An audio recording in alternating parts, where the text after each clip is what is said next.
koneksi. Ya, ada 345,3 juta koneksi di Indonesia dari total populasi Indonesia. Dan bahkan ini teman-teman bisa lihat populasi masyarakat Indonesia cuma berapa? Ini.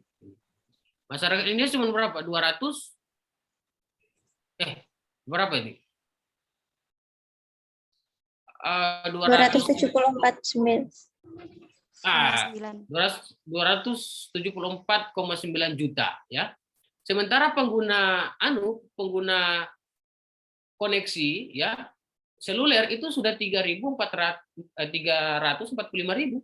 Jadi lebih banyak dari jumlah penduduk Indonesia, benar nggak? Iya kan? Gimana Mbak Reka? Iya, betul. Mbak Reka lagi. Mas Reka ya. Nah, dan ini kita bisa lihat bahwa kita itu ya, misalnya Bu Ketum ini punya 2 device, HP 2 atau minimal 2 akun, 1 laptop, 1 HP, misalnya kan gitu. Nah ini juga teman-teman bisa lihat nih. Jadi warganet itu saya kira lebih banyak lah ya. Nah, kemudian teman-teman juga bisa lihat ini. Pengguna internet. Nah, pengguna internet itu di yang ketiga ya, pengguna internet itu sudah 202,6 juta pengguna. Jadi sudah 73% itu teman-teman itu menggunakan internet, termasuk kita ini.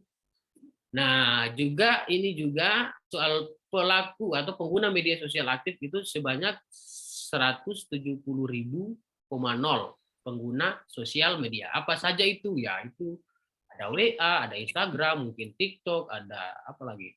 Facebook ya, banyak-banyak lah ya. Itu yang kemudian bisa kita lihat. Ini konteks yang harus kita pahami kehidupan kita hari ini. Data ya.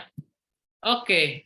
Next, teman-teman, ini juga menarik. Ternyata rata-rata pengguna harian internet Indonesia itu lebih banyak ternyata dari dari negara-negara lain. Ya, teman-teman bisa lihat kita itu di urutan, fokus aja di tulisan ini nih, kuning sama putih nih.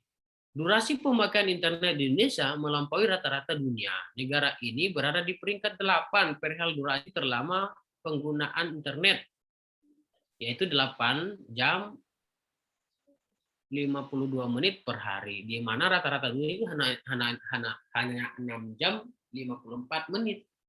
Nah, ini konteks yang harus kita pahami. Ya. Nah, nih kita ini berada di mana nih? Mana Indonesia? Cek. Nah, ini Indonesia nih. Ya, urutan 8. Nah, itu. Sementara rata-rata ini yang warna putih nih. Nah, kira-kira gitu.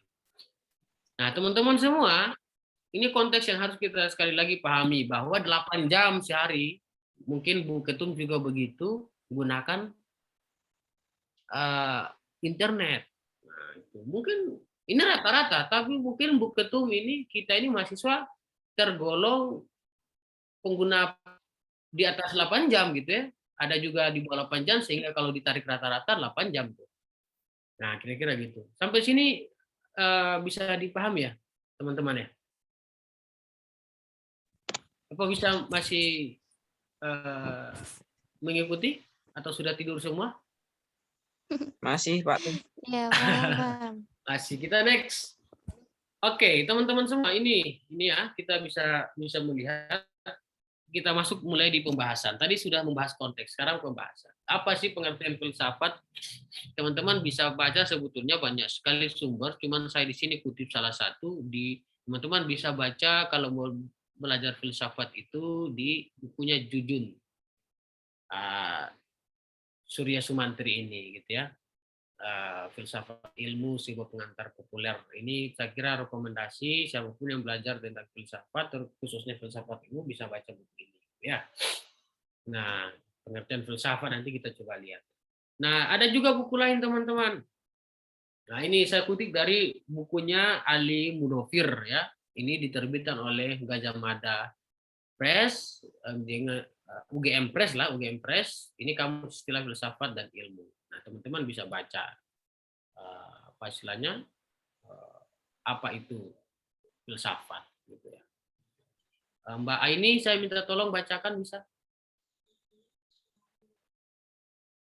Halo Mbak Aini.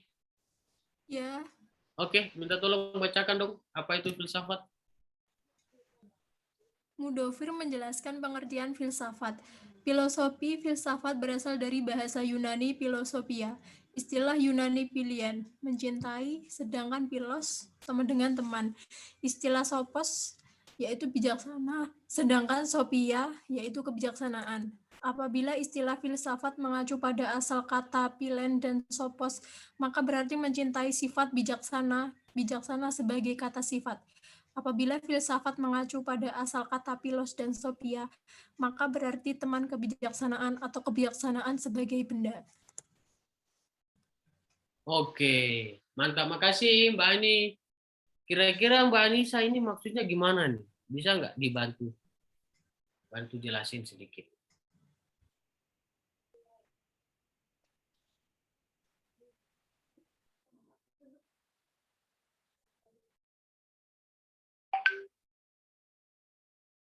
Saya minta tolong dong, atau Mas Reka ya? Minta tolong dong biar kita diskusi, kan tadi saya tadi bilang tidak mau mengajari teman-teman sesuatu kan. Saya ingin mengajak teman-teman untuk berpikir aja. Ayo mulailah. Mbak Anissa bisa tolong saya? Aduh.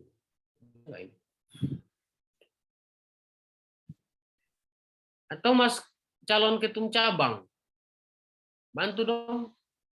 Atau Mas Eko dari Salatiga.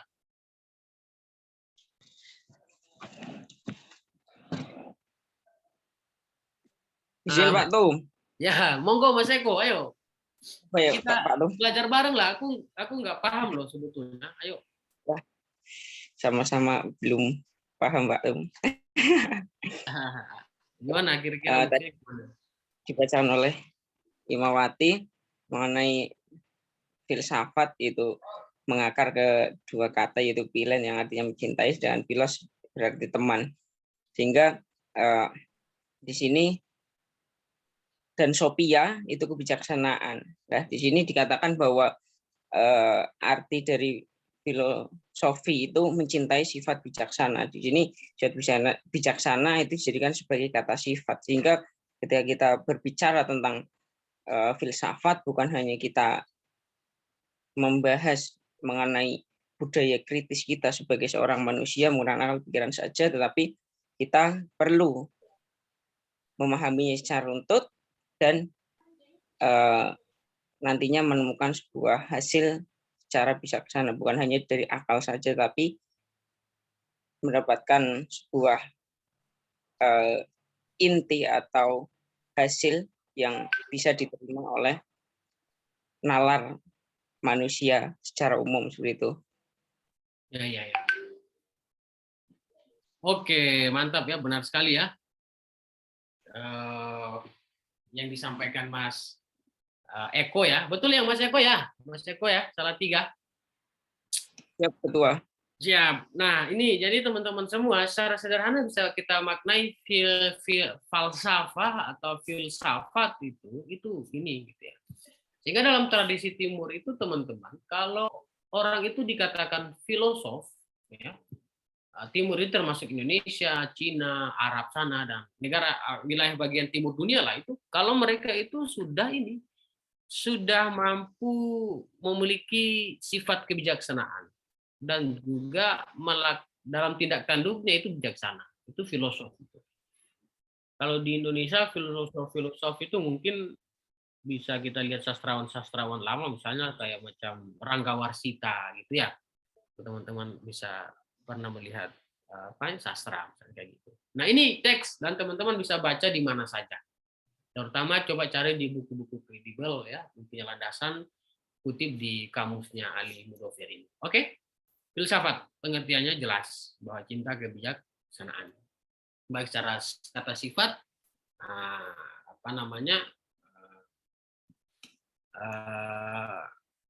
itu bisa kita katakan bahwa cinta kebijaksanaan itu filsafat. Asal katanya jelas dari Yunani, ya, philos dan sophia. Oke. kita next lagi teman-teman semua. Sekarang pengertian organisasi. Apa itu organisasi? Nah, saya ini kutip dari buku ini, teman-teman. Ya, buku edisi 9 oleh Moorhead sama Griffin gitu ya.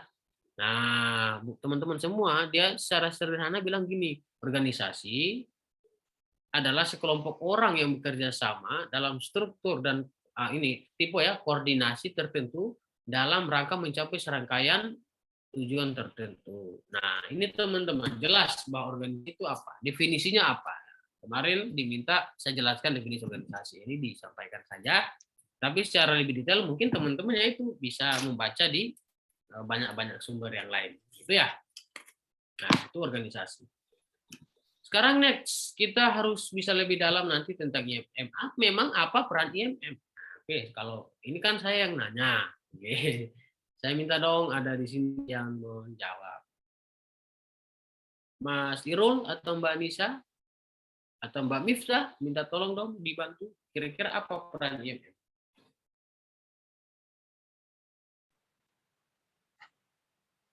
Apa ini peran IMM? Ayo. Atau IMM sudah ada punya peran ini?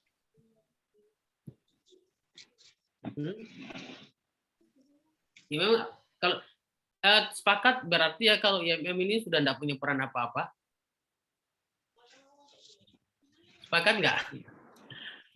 Halo? Nah, sepakat kan? Mas Eko nggak sepakat. Bu Ketum, Bu Iva, sepakat nggak kalau IMM sudah nggak punya? Oh iya, ini Mbak Miftah ya. Mbak Miftah mau jawab. Apa dong, Mbak Miftah? Apa peran IMM? Ya, mungkin kalau sekilas itu peran IMM menurut saya itu sebagai agent of change dan sebagai pembawa perubahan untuk masa depan yang lebih baik lagi. Dan IMM itu kan Ikatan Mahasiswa Muhammadiyah yang dimana di kalangan mahasiswa itu perannya sangat penting untuk dalam perkembangan suatu bangsa atau negara. Mungkin gitu. Oke, jadi kata kuncinya berperan penting terhadap bangsa dan negara gitu ya, sebagai agent of change gitu ya. Ya. Kenapa ini Mbak Miftah sungkan mau open camp? Apa lagi nggak pakai jilbab atau di ruang publik atau di mana? Enggak, ini sinyalnya kurang mendukung. Nanti kalau pakai on cam nanti sinyalnya enggak kuat. Oke, enggak apa-apa ya. Tapi mudah-mudahan bisa ngikuti ya nanti ya. Ya, alhamdulillah bisa. Oke, thank you Mbak Miftah. Ini jawabannya menarik sekali ya. Jadi peran IMM saya kira itu benar bahwa adalah sebagai agen of change dan berperan aktif untuk apa istilahnya ya, untuk kemajuan bangsa dan negara. Tapi bentuk realnya seperti apa? Nah, ini kan perlu kita gali lebih maju lagi. Oke, teman-teman.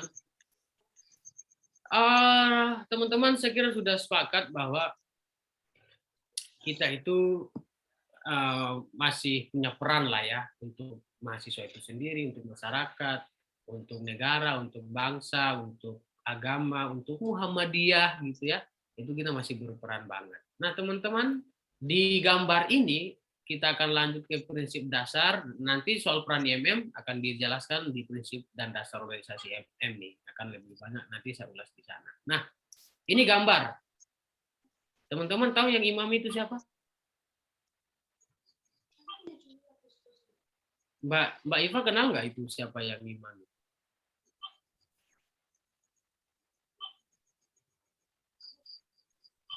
Hah? Nggak kenal ya? Bu Ketum? IMM pokoknya.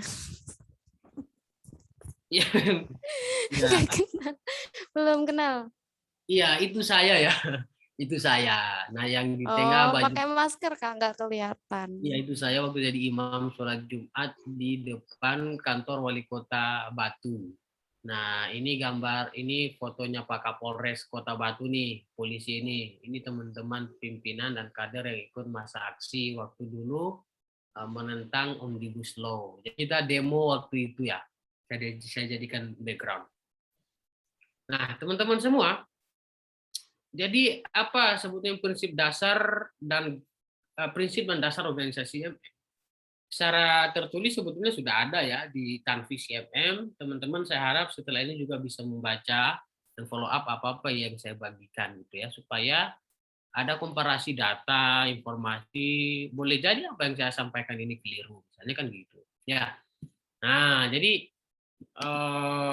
ini minimal kalau soal apa istilahnya, saya mulai di slide ini dulu deh. Oke, slide ini aja dulu nggak apa-apa. Soal prinsip dan dasar IMM itu, teman-teman, berkenaan dengan prinsip itu bisa kita maknai dari Deklarasi Kota Barat ini tahun 1965, satu tahun pasca IMM didirikan tahun 1964. Nah, bahwa prinsipnya adalah IMM itu organisasi adalah gerakan mahasiswa Islam. Oke. Nah, kemudian kepribadian Muhammadiyah adalah landasan perjuangan IMM. Jadi ada kurang lebih 10 kepribadian Muhammadiyah itu menjadi landasan perjuangan IMM. Pribadi IMM adalah pribadi kader Muhammadiyah itu sendiri. Oke ya. Nah, kemudian 3 fungsi IMM adalah sebagai eksponen mahasiswa dalam Muhammadiyah, stabilitator atau bahasa lain stabilitator atau fungsinya ya sebagai stabilitator dan dinamisator. Artinya stabilitator itu menjaga stabilitas kemahasiswaan di kampus gitu ya, menjaga kerukunan, menjaga apa istilahnya ya, kenyamanan dan seterusnya, dan juga dinamisator, bagaimana ikut menggerakkan dinamika yang ada di dalam kampus, baik itu akademik, baik itu politik, baik itu gerakan, agenda-agenda kemahasiswaan itu harus didinamisir atau harus digerakkan juga oleh kader-kader IMM. Nah, ini juga menarik, ilmu adalah ilmiah, IMM, dan amal adalah ilmiah. IMM. Amal ilmiah, ilmu amaliyah. Kira-kira gitu ya. Atau ilmu amaliyah, amal ilmiah. Itu yang kemudian menjadi fondasi penting bagi kita. Nah, poin kelima adalah Deklarasi Kota Barat. Ini teman-teman semua Deklarasi Kota Barat 6 poin ini adalah komponen ideologi bagi IMM, jadi harus kita pahami walaupun tidak hafal, tapi harus kita ilhami dan kita laksanakan. Gitu ya. Poin 5, IMM adalah organisasi yang sah mengindahkan segala hukum, undang-undang, peraturan, dan falsafah negara yang berlaku. Jadi Indonesia IMM tetap mengakui negara, undang-undang, falsafah bangsa, falsafah negara atau disebut Pancasila itu gitu ya. Jadi IMM itu tidak membangkang terhadap negara, tapi kalau ada hal-hal yang perlu diluruskan, dikritisi ya kita kritisi, itu jadi tanggung jawab moral kita gitu ya. Nah, kemudian amal IMM dilahirkan dan diabadikan untuk kepentingan agama, nusa, dan bangsa. Oke, ini menarik. Mbak, siapa lagi yang mau saya minta nih? Mbak Anissa? Halo Mbak Anissa? Apa masih mengikuti? Halo? Atau Mbak Aini? Halo Mbak Aini? Mbak ini pilih dong salah satu poin Dekobar ini, bisa dijelaskan ke kita semua. Salah satu ya? Iya, salah satu. Mbak ini pilih aja. IMM adalah gerakan mahasiswa Islam. Nah, itu gimana tuh?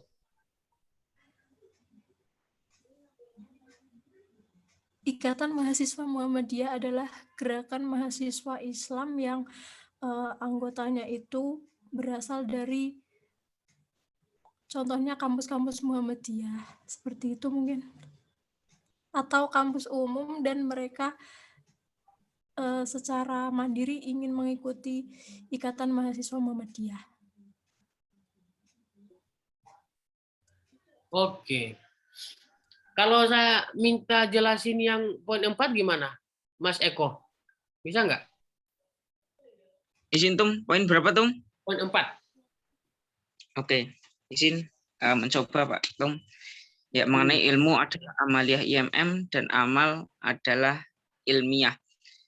Sudah terkandung di dalam trikompetensi dasar, di mana di situ terdapat religiusitas, intelektualitas, dan humanitas. Nah, di situ bersinergi dan mencerminkan yang namanya ilmu dan ilmu amaliyah, amaliyah ilmiah. Kita sebagai kader-kader IMM bukan hanya memperkaya hasanah keilmuan kita saja, tetapi kita perlu mengaplikasikannya. Kita tidak hanya mempunyai kecakapan di dalam bidang religiusitas saja, tetapi kita perlu mengaktualisasikannya dengan baik pula. Dan amal adalah ilmiah. Kita ketika mengaktualisasikan segala ilmu yang kita lakukan, kita perlu lakukan secara ilmiah, tidak hanya ujuk-ujuk ikut-ikutan orang-orang, tapi kita perlu menggali terlebih dahulu, menggali kondisi masyarakat terlebih dahulu, sehingga dakwah yang kita lakukan atau aktualisasi yang akan kita lakukan itu sesuai dengan realita dan kondisi di masyarakat. Seperti itu, Tum. Oke, mantap. Gagah sekali, Mas Eko ya. Luar biasa. Penjelasannya keren ya. Jadi bahasa sederhana itu kalau kita punya ilmu harus kita amalkan. Dan kalau kita mau beramal harus berlandaskan dengan ilmu, jangan asal-asalan gitu ya. Nah, kira-kira kalau mau beramal menyebarkan, mengedukasi masyarakat masalah COVID, kalau bukan ahli kesehatan jangan coba-coba. Nanti malah kacau ya. Nanti malah kacau. Atau kita mau bantu orang kalau tidak dengan ilmu malah nanti menyengsarakan orang kayak gitu ya. Nah, gitu. Nah, teman-teman semua, itu saya kira intisari dari 2 poin yang tadi disampaikan oleh Mbak Aini sama Mas Eko ya, yang menegakkan mahasiswa Islam. Jadi spirit keislaman itu menjadi poin penting bagi IMM gitu ya. Landasan Al-Qur'an, As-Sunnah ya, hadis itu menjadi landasan berpijak bagi gerakan-gerakan IMM. Nah, kemudian tadi itu teman-teman minta tolong nanti Mbak Moderator, Mbak Ketum, cari nih kepribadian Muhammadiyah apa saja. Nanti bisa di-share ke peserta. Oke ya? Nah, oke Mbak Ketum. Nanti juga kalau kita lihat di poin 3, fungsi IMM adalah organisasi eksponen, itu juga tadi sudah saya jelaskan. Kemudian IMM adalah organisasi yang sah, mengindahkan hukum, sudah oke. Nah, Pancasila, Undang-Undang Dasar, itu kita amini gitu ya. Kemudian kalau yang terakhir, amal ilmi dilahirkan, diabadikan untuk bangsa, nusa, dan negara, ya, agama. Nah, teman-teman semua ini juga berkaitan tadi yang disampaikan bahwa peran IMM, ya, peran IMM itu ya ini gitu ya, mendakwahkan ajaran Islam gitu ya, menelaksanakan kepribadian Muhammadiyah gitu ya. Peran IMM itu adalah untuk mengamalkan ilmu yang didapatkan gitu ya. Nah, kemudian fungsi IMM juga itu sebagai stabilisator dan dinamisator. Nah, itu berkenaan dengan fungsi-fungsi itu. Nah, teman-teman, ini juga yang penting, ini nilai dasar ikatan atau NDI tahun 1992 di Muktamar Purwokerto, Jawa Tengah. Nah, ini satu DPD ini sama Mas Eko nih dari Salatiga nih. Jauh dari Purwokerto, Mas Eko? Berapa menit? Kalau dari Salatiga hampir 6 jam, tetapi kan saya asli Banjarnegara, Pak Tum. Jadi hanya 2 jam dari Purwokerto, dari Banjarnegara. Jadi dulu ceritanya tahun 1992 itu ada muktamar di sana dan melahirkan nilai dasar ikatan. Ini penting banget. Ini penting, sangat penting banget. Nah, oke.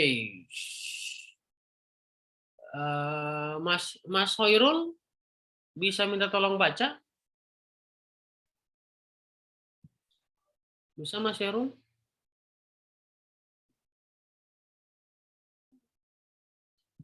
Oke, Mas Hairul kayaknya belum berkenan ini. Anu aja deh, Mbak Anissa aja deh. Ayo Mbak Anissa.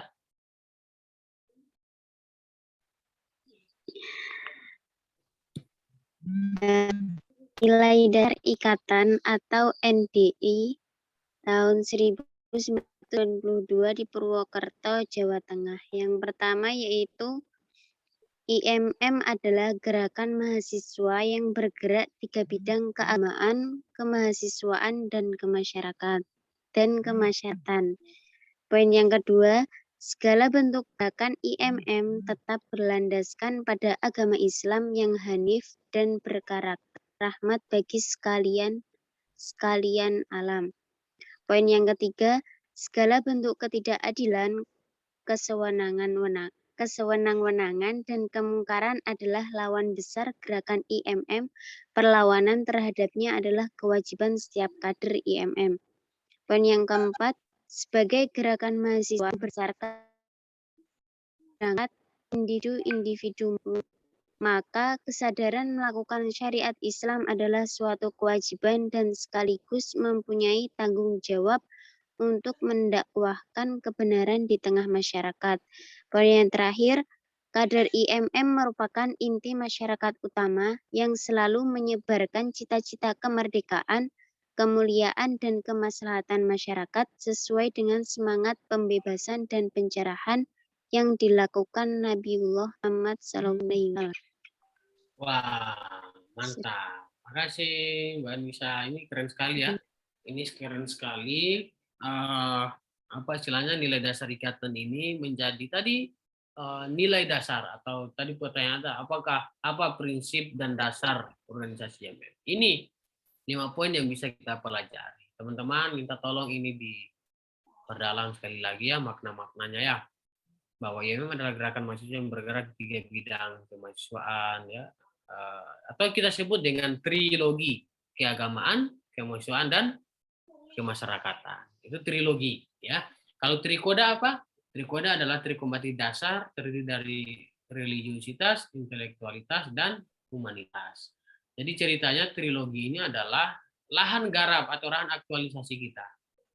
Ya, bagaimana kita mampu mendakwahkan kompetensi dasar itu di wilayah keagamaan, kemanusiaan, dan kemasyarakatan. Nah, kalau trikoda, kompetensi dasar itu adalah kompetensi dasar yang itu harus dimiliki oleh semua kader IMM tanpa menonjolkan salah satu dari yang lain. Jadi itu harus dikasih merata menjadi kompetensi yang lengkap bagi seorang kader IMM. Jadi tidak ada itu kader yang hanya religius saja tapi tidak intelek, atau kader yang humanis saja tapi tidak religius.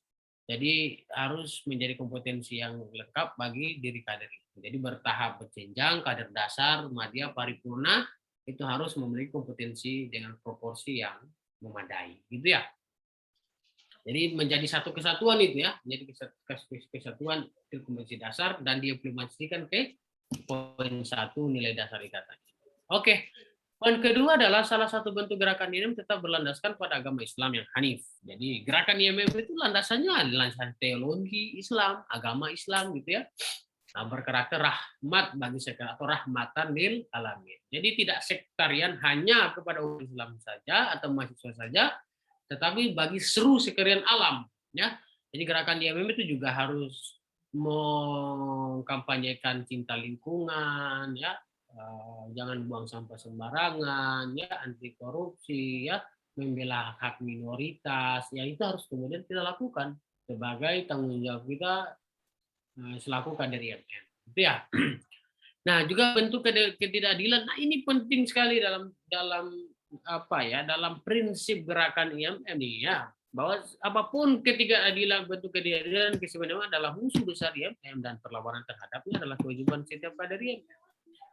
Baik itu yang dilakukan oleh negara apalagi, atau siapapun dia, atau bahkan dari kita sendiri. Kalau kita sewena-wena atau kita apa istilahnya, kita berbuat tidak adil, harus kita lawan itu diri kita sendiri. Ayo rek, jangan berbuat tidak adil. Ayo rek, jangan sewena-wena. Itu yang bisa yang ajarkan kepada kita semua. Kenapa kita bertahan? Teman-teman, saya ini sudah 7 tahun di IMM dan saya masih bertahan karena ini semua. Oke ya, saya bersyukur ya. Kalau nggak mungkin saya udah jadi berandal ya, gitu ya, jadi berandal. Nah, teman-teman semua ya, poin 4 juga, bagaimana soal gerakan sebagai gerakan mahasiswa yang berdasarkan Islam, yang berangkat individu mukmin, jadi secara individual ya, itu bisa menjalankan syariat Islam. Apa aja syariat Islam itu ya, sholat, puasa, zakat gitu ya, buat apa ya, naik haji ya kira-kira ya. Itu ya syariat Islam yang bisa kita laksanakan. Walaupun banyak tafsir, tapi jangan sampai mengarahkan kita pada ekstremisme, apalagi tindakan terorisme. Itu jangan sampai ke sana. Karena syariat-syariat Islam itu kan banyak sekali ya, banyak sekali berkenaan dengan hadis, berkenaan dengan sunnah, anjuran Al-Quran dan lain sebagainya. Nah, kader IMM merupakan inti masyarakat utama. Masyarakat utama ini apa? Masyarakat yang tengahan, masyarakat yang berkemajuan, masyarakat yang tidak ekstrem kanan maupun tidak ekstrem kiri gitu ya. Selalu menyebarkan cita-cita kemerdekaan. Apa cita-cita kemerdekaan? Yaitu membentuk Indonesia yang baldatun tai buatun walaupun gofur gitu ya. Nah, ini yang menjadi poin penting bagi kita semua. Nah, dan meneladani apa-apa yang dilakukan oleh Nabi Allah Muhammad SAW. Oke, terus tanya-tanya lagi. Apakah organisasi IMM masih penting? Ayo, siapa yang menjawab?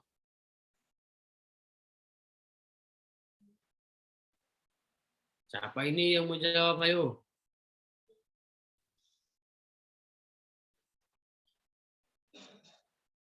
Oh, apa IMM masih penting? Apa tidak penting? Saya mau jawab nih. Oke, boleh. Boleh Ayo. nggak? Boleh. Ayo.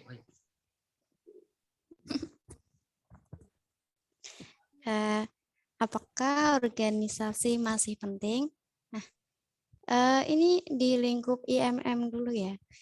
Menurut saya, IMM organisasi itu sangatlah penting untuk pembentukan karakter.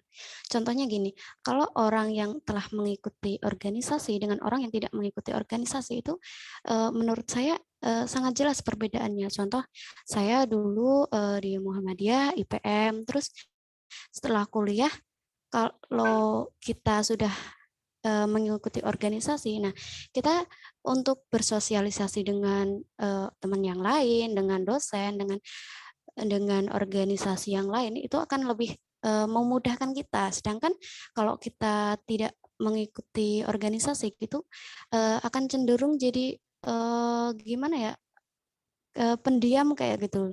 Nah, jadi setelah kita mengikuti organisasi itu kan kita juga dilatih tentang public speaking, bagaimana kita berbicara, mungkin berbicara di depan atau berbicara dengan teman-teman, contohnya saat presentasi dan lain-lain. Itu untuk di ranah pendidikan, kayak gitu. Itu aja, Kak.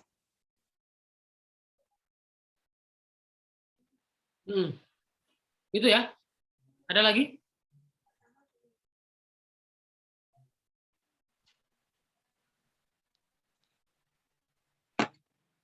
Masuk Pak tuh. Oke. Izin, apakah organisasi masih penting, terutama ini yang IMM ya? Apakah IMM masih penting? Menurut saya masih sangat-sangat penting bagi kita teman-teman, terutama kader-kader Muhammadiyah ya.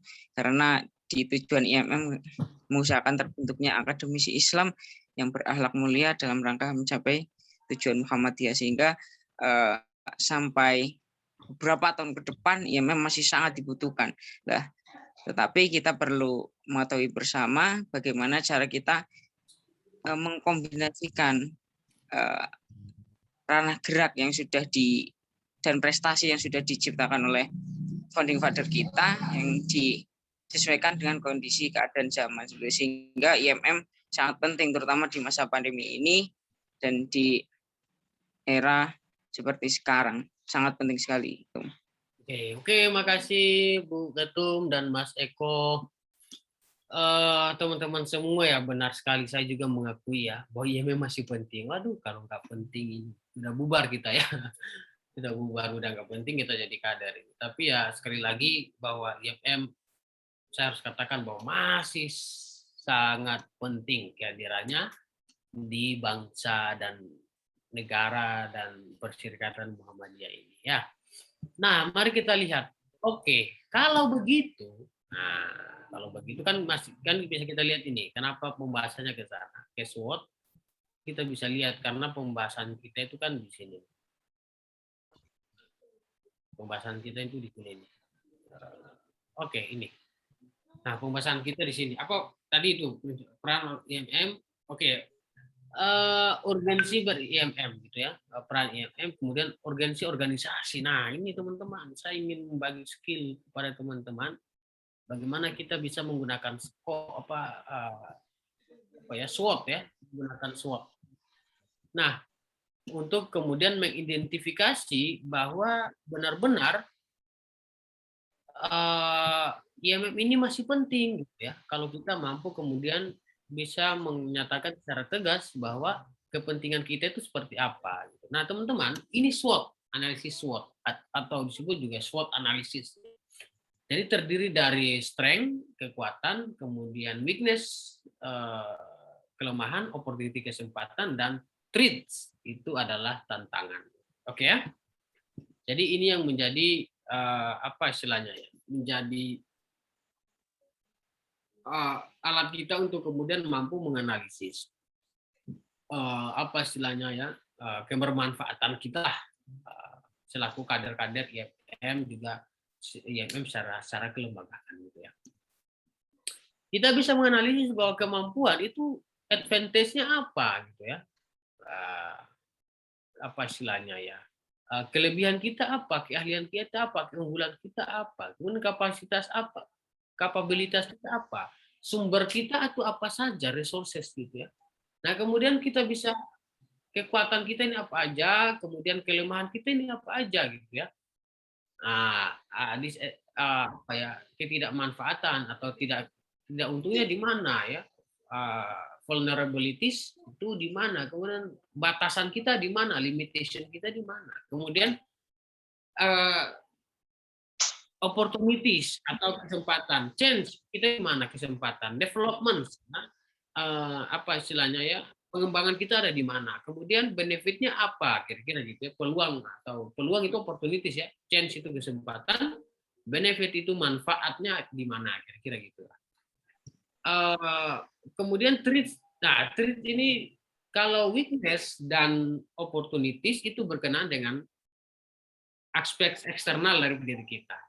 Nah, threats teman-teman itu obstacle-nya apa, halangannya apa, external effect apa saja, dan risikonya apa, atau risk-nya itu apa saja. Nah, kalau kita menggunakan SWOT dengan benar, kita bisa melihat bahwa threats atau tantangan itu itu adalah aspek eksternal, dia sama dengan opportunities atau kesempatan, gitu ya.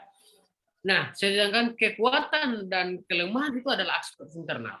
Jadi semakin besar kekuatan kita, maka semakin besar pula opportunities kita. Kalau semakin besar kekurangan kita atau kelemahan kita, maka semakin besar juga adalah tantangan dari luar. Nah, kira-kira begitu ya. Nah, ini kemudian bisa kita lihat analisis SWOT. Ini penting sekali. Apa saja kekuatan kita, Pak Ketum, sebagai kader IMM? Kapasitas kita apa? Sumber daya kita apa? Nah, itu bisa kita sebut sumber daya kita, sumber daya keilmuan, sumber daya manusia, sumber daya alam, itu kemampuan-kemampuan yang bisa kita kelola, ya. Kemudian weakness kita di mana? Batasan kita di mana? Batasan waktu kuliah mungkin, batasan finansial mungkin, batasan apa saja ya, kita sebut. Kemudian kesempatan. Nah, tadi saya jelaskan konteks di awal tadi hubungannya sama ini. Kesempatan kita di era digital ini seperti apa? Di era teknologi ini seperti apa? Apa manfaat yang bisa kita reach dari sana, bisa kita dapatkan dari sana, dari era digital itu misalnya. Kemudian juga kelemahan tantangan kita apa istilahnya, rintangan-rintangan kita juga mungkin dunia digital juga, atau penurunan minat baca kader, nilai kritis kader itu juga berpengaruh banget sama apa istilahnya, sama apa yang bisa kita sebut sebagai tantangan kita gitu ya. Kader tidak aktif, kader tidak rajin belajar, kader malas sholat, jarang yang mau ikut diskusi kayak begini, itu mungkin jadi tantangan kita. Resiko kita juga ada di situ. Kita bisa petakan potensi ini, jadi teman-teman bisa kelola secara lebih jauh. Nah, teman-teman, berkenaan dengan kesadaran organisasi, saya ingin membagi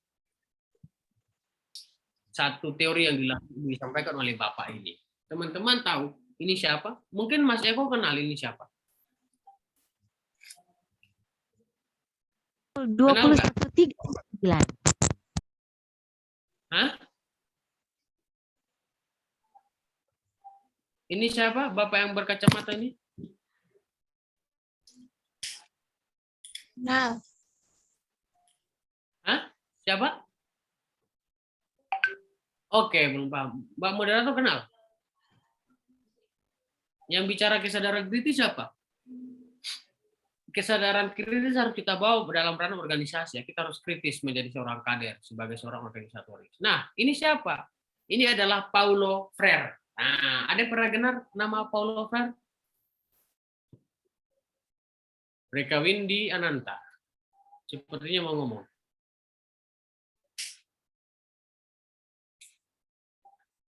Nah, teman-teman semua, Paulo Freire itu seorang aktivis pendidikan, aktivis pembebasan dari Brasil ya, dia pernah jadi Menteri Pendidikan, dia pernah mengorganisasi masyarakat di desa, bagaimana untuk pemberantasan buta huruf di Brasil pada zaman itu, sudah lama sekali, tahun 70-an.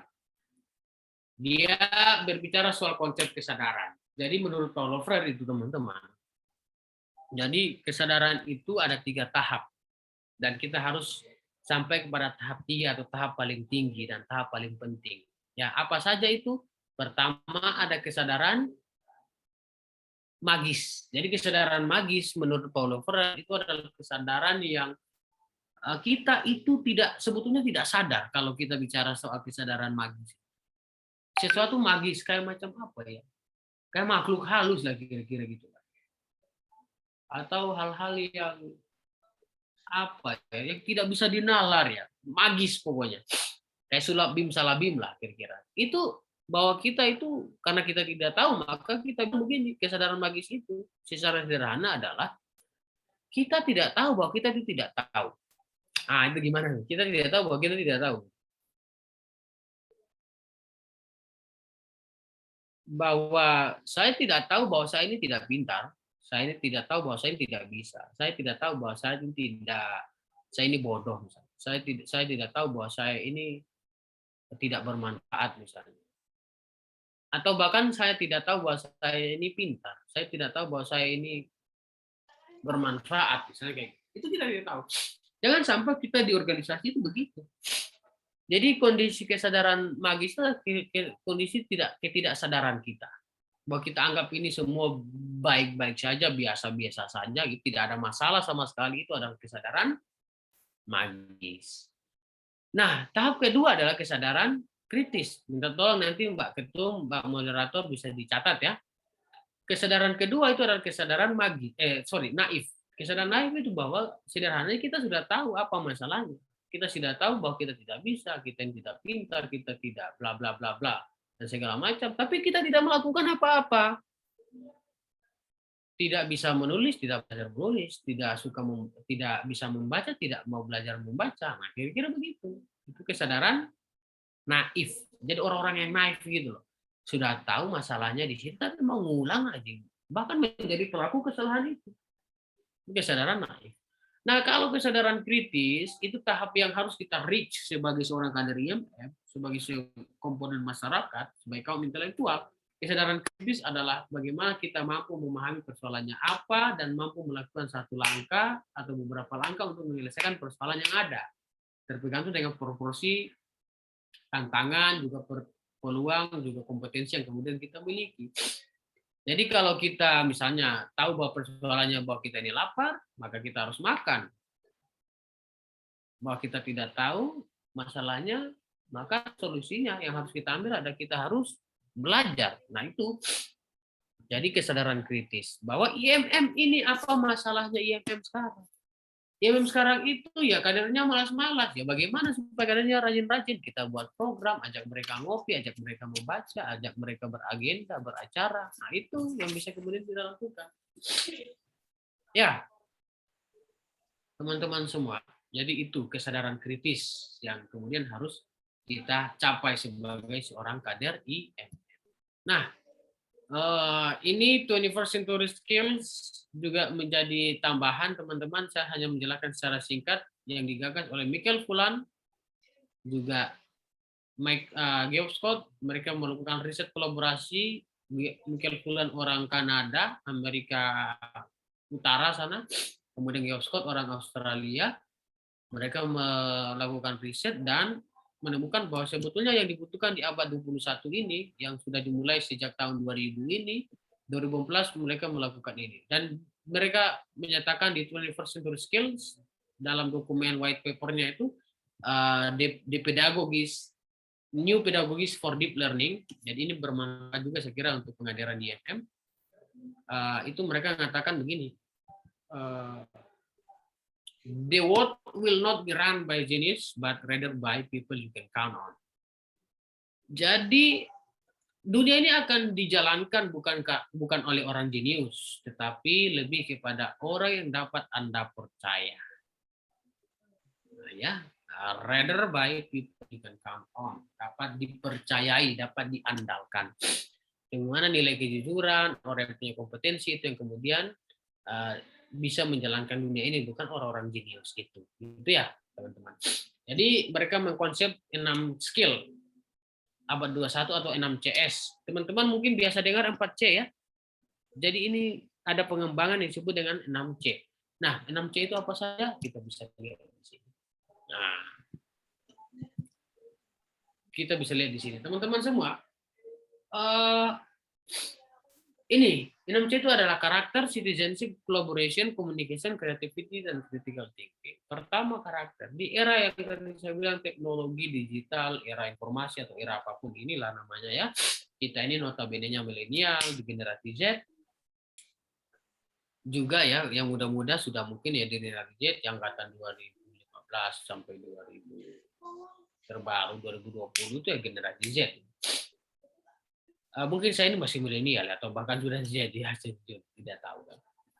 Saya seumuran kok sama teman-teman semua ya. Jadi karakter itu teman-teman itu berkenaan dengan resilience atau reliability dan honesty, kejujuran dan apa ya, karakter tangguh, mampu bertahan di kondisi yang tidak biasa, kondisi krisis seperti sekarang era pandemi ini. Jadi kita harus punya karakter-karakter juga yang menjadi seorang yang jujur, tidak boleh sok tahu kalau tidak tahu, tidak boleh sok bisa kalau tidak bisa. Kita harus belajar, kita harus kritis dulu gitu ya. Tadi kalau kita mengacu ke Paulo Freire tadi gitu ya. Dan karakter ini yang hilang juga mungkin di era sekarang. Teman-teman tahu ya, riset terbaru dari Microsoft itu loh, bahwa di Asia Tenggara netizen Indonesia, warganet Indonesia yang paling kurang ajar, yang paling tidak sopan di Asia Tenggara. Kalau di dunia urutan berapa tuh? 6 ya Pak ya? Urutan berapa pokoknya luar biasa lah, paling tidak sopannya netizen Indonesia. Komen asal komen gitu kan. Buat status asal buat status, saling caci maki apa segala macam, itu netizen Indonesia. Teman-teman bisa cari itu. Pokoknya yang paling terburuk di Asia Tenggara. Nah, kemudian ini krisis karakter. Maka sebagai kader IMM, karakternya harus diperkuat. Karakter Islam, karakter Muhammadiyah, karakter mahasiswa, karakter IMM itu harus dipegang. Karakter mahasiswa manusia Indonesia, karakter budaya ketimuran harus dipegang. Citizenship ini menarik karena sekarang teman-teman, we are connect each other. Kita di forum digital, kita adalah modern society, dan we are global citizenship. Kita adalah warga dunia. Oleh karena itu, maka persoalan-persoalan dunia mengenai pandemi, climate change, terorisme, slavery, itu harus kita tanggapi bersama-sama. Jadi kita harus peduli terhadap masalah dunia, pandemi ini, kemiskinan, keterbelakangan pendidikan, kerusakan lingkungan, itu harus kita peduli. Dan saling berpartisipasi supaya masalah-masalah dunia itu tidak semakin besar. Dan kita ya, mungkin sekarang saya bisa kontak, teman-teman juga bisa kontak secara langsung dengan rekan-rekan yang ada di Amerika, mungkin rekan-rekan yang ada di Malaysia, Singapura, Australia, karena itu global citizenship. Dan bertindak lokal, apapun kita bisa di lingkaran komunitas kita lakukan.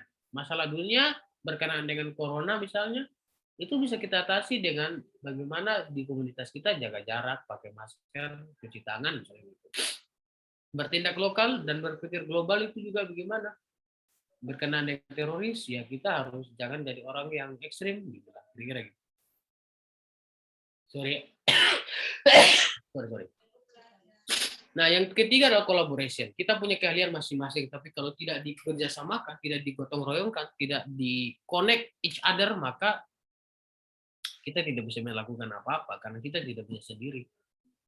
Dan organisasi itu mengajarkan tentang kolaborasi. Ya, kita harus kolaborasi satu sama lain. Komunikasi juga bagaimana mengajak kita komunikasi secara baik bersama-sama. Kreativitas teman-teman punya media sosial, punya perangkat teknologi. Jangan hanya scroll up, scroll down, scroll up, scroll down. Melihat apa story orang, apa postingan orang, tapi kita tidak menggunakan perangkat digital itu untuk membuat kita lebih kreatif, membuat konten dan lain sebagainya. Critical thinking, nah ini buat berpikir kritis. Ayo, mari teman-teman sebagai kader IMM untuk memahami IMM kita harus berpikir kritis. Apa-apa yang salah di IMM ya kita perbaiki. Apa-apa yang kurang jangan lari tapi harus kita selesaikan. Kira-kira gitu. Mengenai informasi juga harus kita saring benar-benar. Oke, itu saja yang bisa saya sampaikan. Terima kasih Mbak Ketum. Mudah-mudahan bermanfaat. Kalau ada kesempatan ya kita saling tanya jawab. Bila itu saya bilang, Assalamualaikum warahmatullahi wabarakatuh.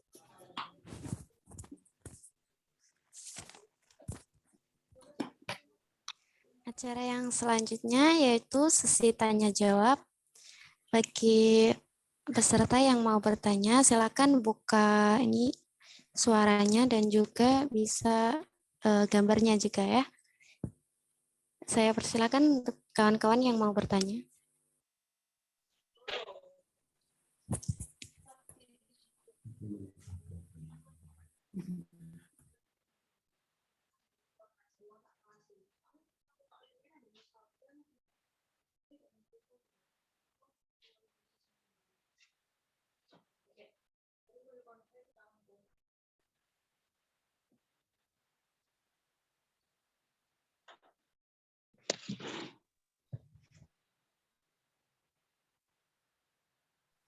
Ayo silakan kawan-kawan yang mau bertanya.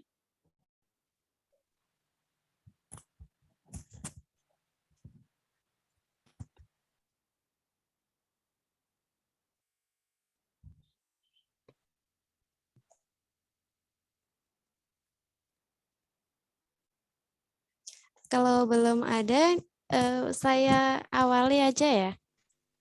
Ada ini, Mas Eko mau bertanya enggak? Monggo silakan.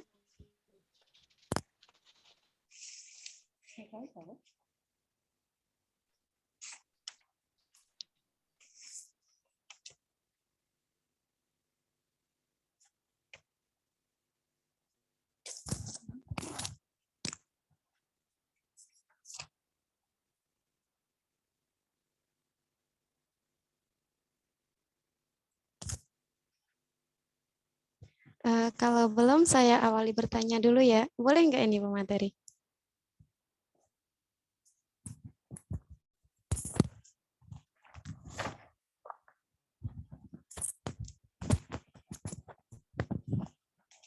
Ini saya mau bertanya. Halo, ini boleh enggak nih?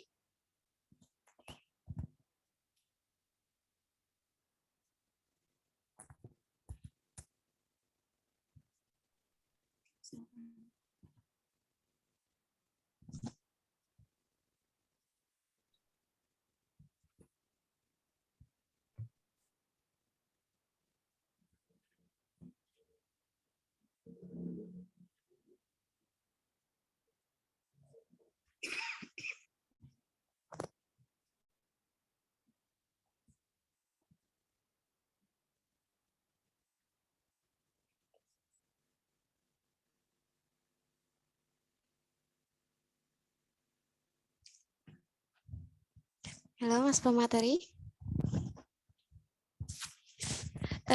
Saya awali bertanya boleh? Boleh. Oke, jadi tadi disampaikan mengenai trilogi dan juga trikoda. Kan gini, trilogi dan juga trikoda ini bukankah ini tuh dalam satu artian gitu? Contohnya kayak trilogi adalah keislaman, kemahasiswaan, dan juga kemasyarakatan. Nah, dan trikoda itu seperti intelektualitas, humanitas, dan religiositas. Nah, pertanyaannya gini, ini kan mengandung arti yang sama, tapi apa perbedaan antara trilogi dan juga trikoda? Bisa langsung dijawab? Oke, makasih Bu Ketum. Nah, jadi begini teman-teman. Jelas ya bahwa trilogi yang kemahasiswaan, keagamaan, dan kemasyarakatan itu lahan garap. Ya, atau lokus atau tempat kita untuk berdakwah itu adalah di masyarakat, di agama, dan juga di mahasiswa. Nah, itu. Sementara tri kompetensi dasar itu adalah basic kompetensi sekaligus basic values. Jadi kompetensi, jadi skill juga sekaligus jadi nilai kita. Nah, jadi nilai itu harus menskristal jadi satu supaya kita bisa gelindingkan itu dia di tiga ranah itu. Jadi trikoda itu jadi satu ya. Jadi kader IMM itu dia harus religius, dia harus intelektual, dia harus juga punya rasa kemanusiaan. Religius gimana? Ya bagaimana dia mampu menjalankan syariat Islam, sholat, puasa, berakhlak yang baik, ya, mencintai sesama, itu religius. Kemudian kalau dia intelektualitas gimana? Dia harus bisa mampu belajar dengan giat, menyelesaikan tugas-tugas kuliah, ya, rajin membaca, itu intelektualitas. Dan humanitas apa? Itu bagaimana dia mampu tanggap terhadap persoalan-persoalan kemanusiaan. Kalau ada orang susah dia bantu, teman lapar dia kasih makanan, ya, orang sakit dia jenguk, kasih obat dan sebagainya. Nah, itulah kemudian menjadi basic kompetensi. Punya rasa kemanusiaan, punya sikap intelektual, dan punya nilai keagamaan. Dan itu bisa didakwakan di ranah agama kita agama Islam, bahwa agama kita kan ada orang yang tidak intelek juga. Bahwa kita beragama harus pakai pikiran, pakai ilmu. Ya. Agama itu juga harus mencintai kemanusiaan, ya, humanitas. Agama itu juga mengandung nilai-nilai transenden, bukan agama itu yang mengajarkan kita tentang perang-perang, tapi agama yang mengajarkan kita tentang kebaikan Allah Subhanahu wa taala, gitu ya. Dan kayak gitu. Nah, juga bagaimana diimplementasikan dalam ranah kemahasiswaan. Mahasiswa juga punya problem intelektual, punya problem humanitas. Ada mahasiswa yang tidak humanis, mahasiswa yang pamer-pamer, mahasiswa yang menghina teman yang lain, membuli, juga mahasiswa yang tidak religius kan ada. Bahkan di IMM itu sendiri kan sebagai mahasiswa. Nah, juga di kemasyarakatan ada masyarakat itu yang tidak saling peduli terhadap tetangganya. Ada tetangga kena corona disingkirkan, tidak dibantu malah dihina, misalnya dikucilkan. Ada masyarakat juga yang tidak pintar, jadi kalau dia percaya dia dapat informasi dari media sosial dia telan begitu saja. Itu masyarakat kita. Nah, kemudian apalagi ya? Masyarakat kita juga itu ya karena tidak intelek itu, tidak berpikiran kritis itu, maka ya dia mampu terhanyut dengan hoax-hoax yang ada. Dibilang vaksin ada chipnya lah, ada segala macam. Nah, itu kan persoalan-persoalan intelektual di masyarakat.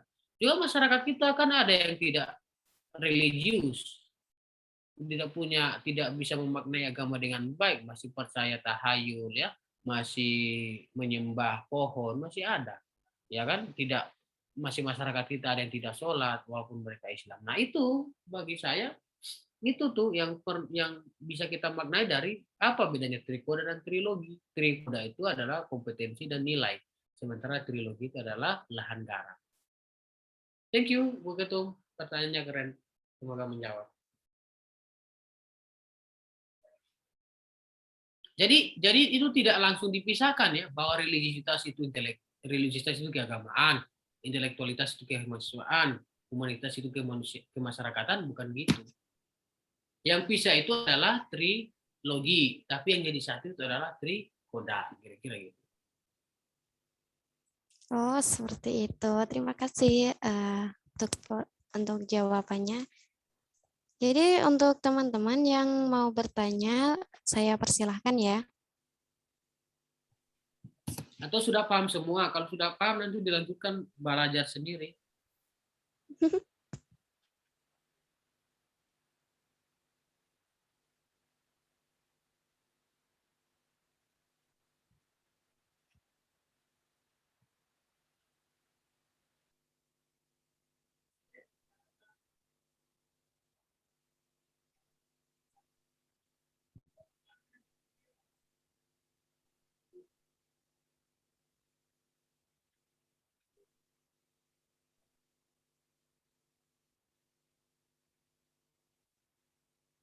Gimana kawan-kawan, sebelum ditutup, apakah ada pertanyaan?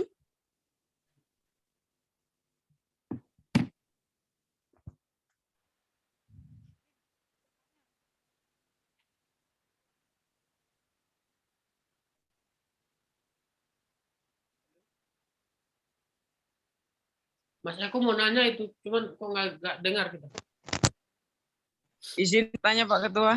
Oke, silakan. Oke.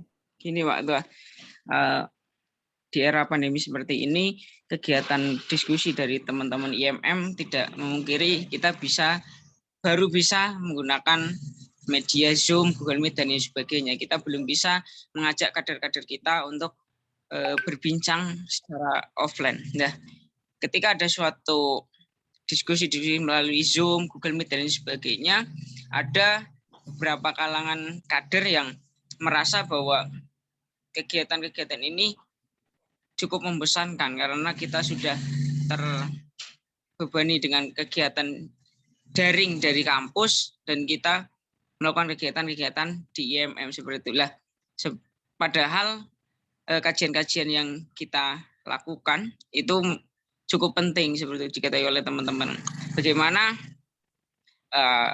tips-tips dari TUM OD ketika kita ingin memahamkan kader mengenai keIMM-an dan kemuhammadiyahan dan keilmuan yang lain tanpa membuat bosan teman-teman kader tersebut. Seperti itu. Terima kasih. Oke, makasih Mas Eko. Pertanyaannya keren. Jadi bagi saya pertama teman-teman pimpinan, instruktur itu harus kreatif dulu. Jadi jangan hanya menampilkan sesuatu yang monoton. Ya, itu pertama. Yang kedua, mencoba mengikuti apa yang menjadi kebiasaan atau dunianya kader-kader itu dulu. Nah, itulah. Nah, itu yang kemudian bisa kita lakukan ya. Jadi pertama kreatif, yang kedua menyesuaikan keadaan mereka, baru kita giret mereka pelan-pelan ke dunianya IMM. Jadi ajak mereka ngopi, pahami mereka dulu. Nah, kader karena teman-teman kader itu kan punya kebebasan yang luar biasa ya. Mereka mungkin punya HP yang lebih canggih dari yang punya kita. Dan mereka bisa mengakses YouTube kapan saja dan informasi-informasi dari media yang lain kapan saja, di mana saja. Jadi mungkin mereka tidak menganggap kita penting. Mereka sudah tahu segala hal dari informasi atau dalam genggaman HP mereka. HP saya ini jelek, harganya cuma 1.600.000. Jadi teman-teman mungkin ada yang punya HP yang harganya 3 juta atau iPhone yang itu harganya belasan puluhan juta gitu ya. Nah, kita bisa bukan harus beli HP mahal, tapi bagaimana dengan perangkat sederhana kita bisa membuat kreativitas dan mengajak mereka supaya mereka itu tertarik. Ya, sering-sering hubungi mereka gitu ya. Jangan hanya pas agenda saja baru kontak. Sering-sering kontak, tanya kabar, ajak ngopi kayak gitu. Itu saya kira strategi yang bisa kita ambil. Yang pertama tadi itu ya, jangan sampai kita tidak kreatif. Kalau kita tidak kreatif selesai. Maka penting ini kita pelajari Mas Eko. Ini nilai 36 ini, 6 CS ini. Critical thinking, creativity, communication, collaboration, citizenship, karakter. Ini bagi saya tadi dua jawaban pertama. Ini jawaban lengkap. 6 skill ini kalau kita punya, maka kita bisa melaksanakan pengajaran di masa pandemi, walaupun di masa pandemi dengan baik. Kalau kita bisa berpikir kritis, kita bisa kreatif, kita bisa komunikatif, kita bisa bekerja sama dengan mereka. Jadi kita tidak hanya sifatnya memberi sesuatu ke mereka, tapi bisa mengajak mereka juga untuk menyampaikan sesuatu, men-sharing pendapatnya, kolaboratif, membuat agenda-agenda bersama. Ya, itu kolaboratif. Kalau citizenship juga bagaimana kita menjarakan mereka bahwa oke, kita ini warga global, warga digital gitu. Jadi walaupun kita ada di rumah masing-masing, tapi kita bisa saling sapa satu sama lain. Nah, tentunya juga pimpinan, instruktur punya karakter yang baik. Harus jujur, harus baik hati, jangan cuma bisa marah-marah, ya gitu ya. Nah, harus bisa saling tolong-menolong, ya itu karakter, ya karakter. Bisa bertanggung jawab, itu karakter. Ya, makasih Mas Eko, semoga menjawab.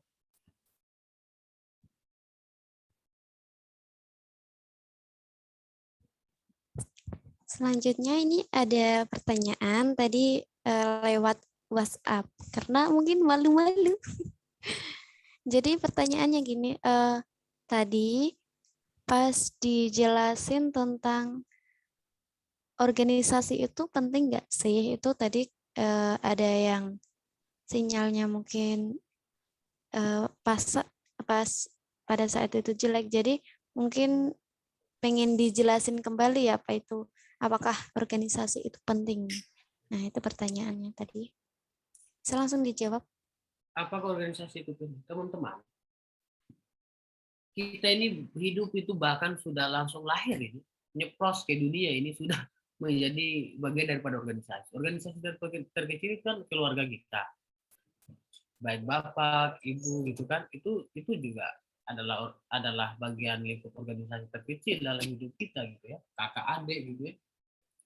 Jadi organisasi percaya bahwa dia penting. Kalau IMM itu penting apa tidak, jelas penting. Kenapa penting? Nah, bisa kita lihat bahwa IMM ini apa sih yang diajarkan kepada kita? Kita dapat apa dari IMM? Kan begitu. Pertama, teman. Yang kedua, jaringan. Yang ketiga, ilmu. Ya. Itu yang kemudian kita dapat. Walaupun kita tidak dapat gaji karena ya bukan tempat bekerja, tapi tempat belajar, beramal dan berjuang. Nah, ini menjadi catatan. Kenapa IMM? Karena IMM adalah tempat kita untuk belajar, beramal dan berjuang. Kenapa sampai hari ini saya sudah 7 tahun di IMM, tidak pindah-pindah dari IMM, dan akan selama menjadi kader IMM adalah karena itu. IMM adalah tempat belajar, beramal dan berjuang. Pertama, saya belajar banyak hal di IMM ini. Kalau tidak menjadi kader IMM sejak maba dulu, mungkin saya udah jadi berandal. Saya udah jadi tukang mabuk, tukang main perempuan gitu ya. Sorry to say ya. Itu mungkin yang terjadi gitu. Nah, dan tempat belajar. Saya dulu tidak tahu tentang peran menulis. Saya kan belakangan sering menulis ya. Dan insya Allah nanti akan merilis satu buku di bulan Agustus. Nanti saya bisa promo, teman-teman di Ngawi bisa beli. Kalau beli mungkin bisa saya kasih diskon ya. Itu buku personal yang saya tulis. Seputar politik, pendidikan, dan Muhammadiyah. Banyak juga bahas tentang itu. Nah, teman-teman semua itu saya diajari nulis loh sama YFM, sama senior-senior saya, sama pimpinan-pimpinan komisioner institut dulu. Jadi saya juga bisa buat buku sendiri. Kalau buku chapter, buku yang tulis bareng-bareng udah banyak sekali. Kalau buku sendiri, insya Allah besok launching. Nah, itu belajar. Yang kedua beramal. Itu mengajarkan kita untuk saling beramal. Tuhan memang menyuruh kita untuk bisa beramal. Teman-teman tahu kan Al-Ma'un, Quran surat Al-Ma'un jadi spirit gerakannya Muhammadiyah, bahwa kita itu tidak boleh menghardik anak yatim, kita harus tolong anak yatim, orang terlantar itu harus kita tolong.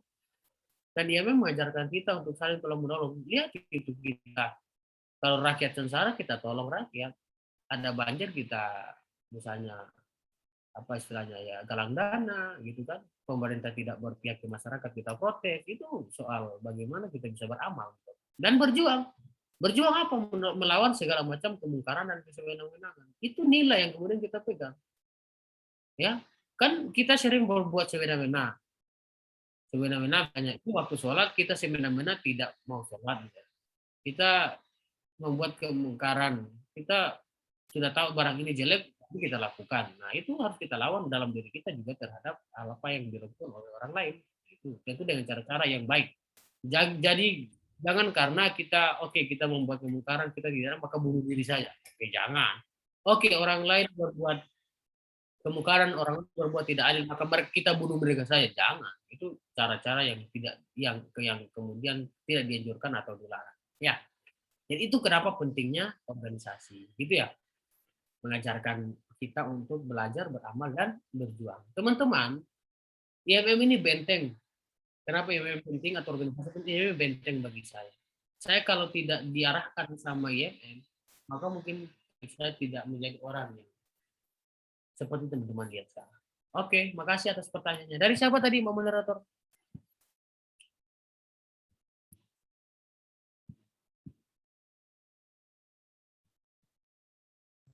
Tadi pertanyaan dari Imawati Aan Rodiah. Oke, makasih Imawati Aan. Semoga menjawab. Semangat terus beriman. Jangan sampai putus asa, jangan sampai patah arang beri IMM. tempat belajar, beramal, dan berjuang. Oke, tadi bukan berputus asa, tapi sinyalnya putus-putus. Jadi teman-teman tuh jadi gini, banyak yang keluar masuk kayak gitu. Oke, ini teman-teman, apakah ada pertanyaan lagi sebelum saya tutup? Lewat Japri juga boleh.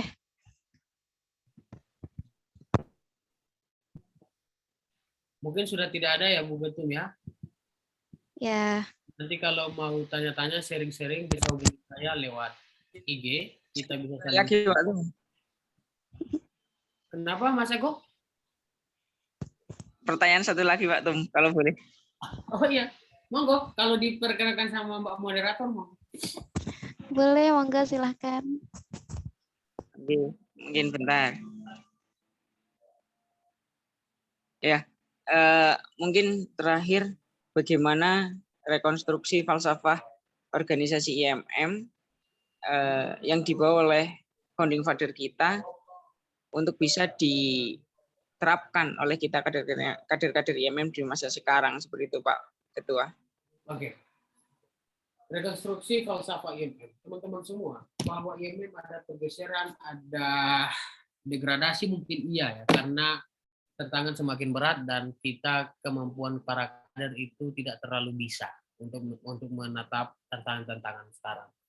Jadi bagi saya rekonstruksi penting falsafah IMM itu apa, berarti bagaimana kita mampu bijaksana ya, kita mampu mencintai atau memiliki sifat kebijaksanaan dalam IMM itu. Bagaimana memiliki sikap kebijaksanaan ketika kita mampu untuk menggunakan pendekatan belum tadi, menggunakan menjamin belum ya, ada kognitif, afektif, dan psikomotorik.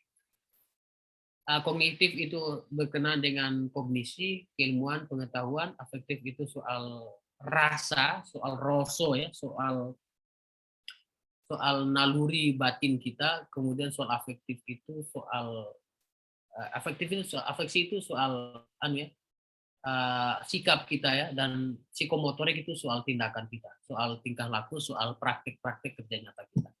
Nah, kita bisa membedah falsafah IMM itu dari 3 hal. Pertama, kita bisa menyatakan dulu apa IMM. Apakah benar-benar kita sudah paham apa itu IMM? Ataukah masih banyak hal di IMM yang belum kita paham?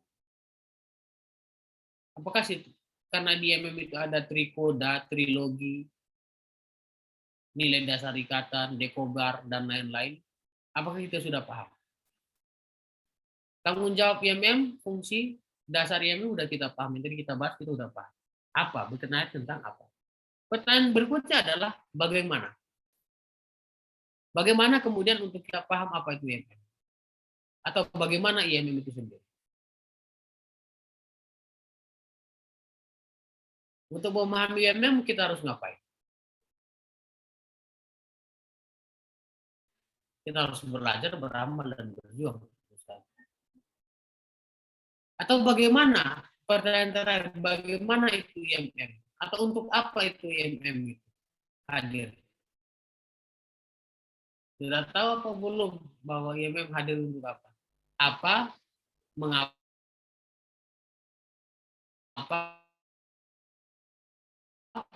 Mana?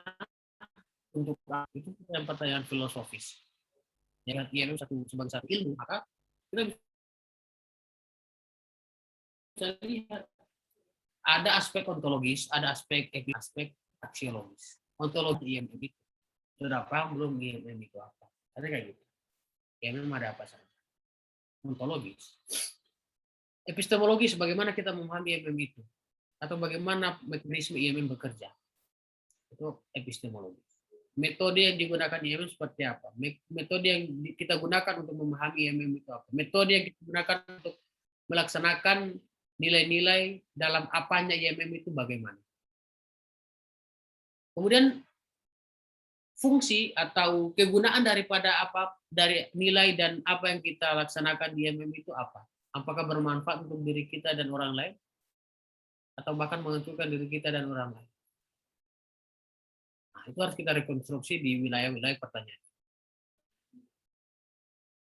Oke. Terima kasih Mas Eko. Semoga menjawab. Terima kasih sekali Ketua.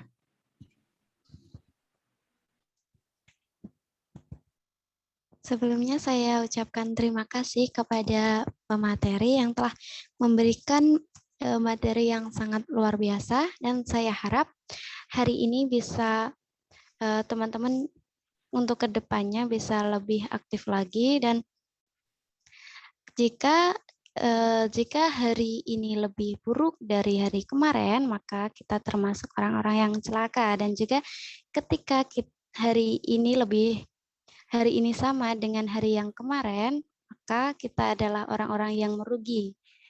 Dan insya Allah jika esok lebih baik dari hari ini, kita termasuk orang-orang yang beruntung. Nah, acara yang terakhir yaitu penutup. Marilah kita tutup acara pada malam hari ini dengan bacaan hamdalah bersama-sama. Alhamdulillah. Nah, sekian dari saya, kurang lebihnya saya mohon maaf. Nun wal qalami wa ma yasturun. Wassalamualaikum warahmatullahi wabarakatuh. Oke. Siap. Thank you Mbak Moderator, Mas Eko, teman-teman semua. Terima kasih. Kontak ya. Terima kasih. Kita kontak ya di link ini di Instagram, nanti saya follow back. Kalau mau, Oke. juga nggak apa-apa. Siap Ketua. Ya, oke. Assalamualaikum warahmatullahi wabarakatuh. Waalaikumsalam warahmatullahi wabarakatuh. Maka teman-teman boleh keluar dari grup, dari Zoom.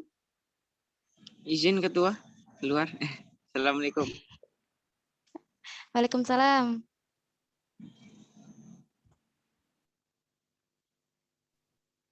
Assalamualaikum. Waalaikumsalam. Apa kabar? Alhamdulillah baik. Selamat beristirahat. Oke, selamat malam.